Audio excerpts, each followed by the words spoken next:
and appropriate it to its own use, only succeeded in making everything somebody else's property and reducing its possessions to a fraction of its previously unlimited wealth. Avarice brought in poverty by coveting a lot of possessions, losing all that it had. This is why, although it may endeavour to make good its losses, may acquire estate after estate by buying out or forcing out its neighbours in large country properties to the dimensions of whole provinces, speak of owning some property when it can go on a long tour overseas without once stepping off its own land, there is no extension of our boundaries that can bring us back to our starting point. When we have done everything within our power, we shall possess a great deal, but we once possessed the world. The earth herself, untilled, was more productive, her yields being more than ample for the needs of peoples who did not raid each other. With any of nature's products, men found as much pleasure in showing others what they had discovered as they did in discovering it. No one could outdo or be outdone by any other. All was equally divided among people living in complete harmony. The stronger had not yet started laying hands on the weaker. The avaricious person had not yet started hiding things away to be hoarded for his own private use, so shutting the next man off from actual necessities of life. Each cared as much about the other as about himself. Weapons were unused. Hands still unstained with human blood had directed their hostility exclusively against wild beasts. Protected from the sun in some thick wood, living in some very ordinary shelter under a covering of leaves, preserving them from the rigours of winter or the rain, those people passed tranquil nights, with never a sigh. We, in our crimson luxury, toss and turn with worry, stabbed by needling cares. What soft sleep the hard earth gave those people. They had no carved or panelled ceilings hanging over them. They lay out in the open, with the stars slipping past above them, and the firmament silently conveying onward that mighty work of creation as it was carried headlong below the horizon in the magnificent pageant of the night sky. And they had clear views by day as well as by night of this loveliest of mansions, enjoying the pleasure of watching constellations falling away from the zenith and others rising again from out of sight beneath the horizon. Surely it was a joy to roam the earth with marvels scattered so widely around one. You now, by contrast, go pale at every noise your houses make, and if there is a creaking sound, you run away among your frescoed passages in alarm. Those people had no mansions on the scale of towns. Fresh air and the untrammeled breezes of the open spaces, the unoppressive shade of a tree or rock, springs of crystal clarity, streams which chose their own course, streams unsullied by the work of man, by pipes or any other interference with their natural channels, meadows whose beauty owed nothing to man's art. That was the environment around their dwelling places in the countryside, dwelling places given a simple countryman's finish. This was a home in conformity with nature, a home in which one enjoyed living, and which occasioned neither fear of it nor fears for it. Whereas nowadays, our own homes count for a large part of our feeling of insecurity. But however wonderful and guileless the life they led, they were not wise men. This is a title that has come to be reserved for the highest of all achievements.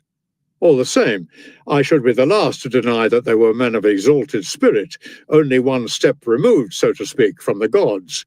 There can be no doubt that before this earth was worn out, it produced a better type of offspring. But though they all possessed a character more robust than that of today, and one with a greater aptitude for hard work, it is equally true that their personalities fell short of genuine perfection. For nature does not give a man virtue. The process of becoming a good man is an art. Certainly, they did not go in search of gold or silver, or the various crystalline stones to be found in the nethermost dregs of the earth. They were still merciful, even to dumb animals. Man was far and away from killing man, not out of fear or provocation, but simply for entertainment. They had yet to wear embroidered clothing and had yet to have gold woven into robes or even mine it. But the fact remains that their innocence was due to ignorance and nothing else.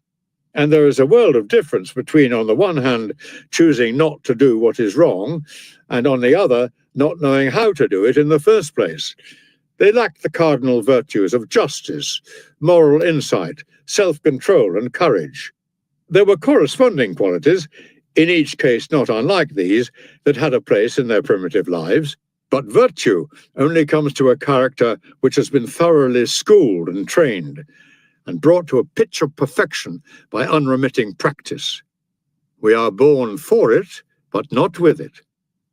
And even in the best of people, until you cultivate it, there is only the material for virtue, not virtue itself. Letter number 91. My friend Liberalis is in some distress at the present moment, following the news of the complete destruction of Lyon by fire. It is a disaster by which anyone might be shaken, let alone a person quite devoted to his hometown. This event has left him groping for that staunchness of spirit, which, naturally enough, he cultivated when it was a case of facing what to him were conceivable fears. One is not surprised, though, that there were never any advanced fears of such an unexpected, virtually unheard-of catastrophe, considering that there was no precedent for it. Plenty of cities have suffered damage by fire, but none has ever been blotted out by one. Even when its buildings have been set aflame by enemy hands, in many places the flames die out, and even if they are continually rekindled, they are seldom so all-consuming as to leave nothing for tools to demolish. Earthquakes, too, have hardly ever been so ruinous and violent as to raze whole towns. There has never, in fact, been a fire so destructive as to leave nothing for a future fire to consume. But here, a single night has laid low a host of architectural splendors, any one of which might have been the glory of a separate city. In the depth of peace, there has come such a blow as could not have been dreaded in war itself. Who would believe it? At a time when military conflict is in abeyance everywhere, when an international peace covers all parts of the globe, Lyon, the showpiece of Gaul, is lost to view. Fortune invariably allows those whom she strikes down in the sight of all a chance to fear what they were going to suffer. The fall of anything great generally takes time. But here, a single night is all there was between a mighty city and no city at all. It was destroyed, in fact, in less time than I have taken telling you of its destruction. Sturdy and resolute though he is when it comes to facing his own troubles, our Liberalis has been deeply shocked by the whole thing, and he has some reason to be shaken. What is quite unlooked for is more crushing in its effect, and unexpectedness adds to the weight of a disaster. The fact that it was unforeseen has never failed to intensify a person's grief. This is a reason for ensuring that nothing ever takes us by surprise. We should project our thoughts ahead of us at every turn and have in mind every possible eventuality instead of only the usual course of events. For what is there that fortune does not, when she pleases, fell at the height of its powers? What is there that is not the more assailed and buffeted by her, the more lustrous its attraction? What is there that is troublesome or difficult for her? Her assaults do not always come along a single path, or even a well-recognized path. At one time she will call in the aid of her own hands in attacking us. At another, she will be content with her own powers in devising for us dangers for which no one is responsible. No moment is exempt. In the midst of pleasures there are found the springs of suffering. In the middle of peace, war rears its head, and the bulwarks of one's security are transformed into sources of alarm, friend turning foe, and ally turning enemy. The summer's calm is upset by sudden storms more severe than those of winter. In the absence of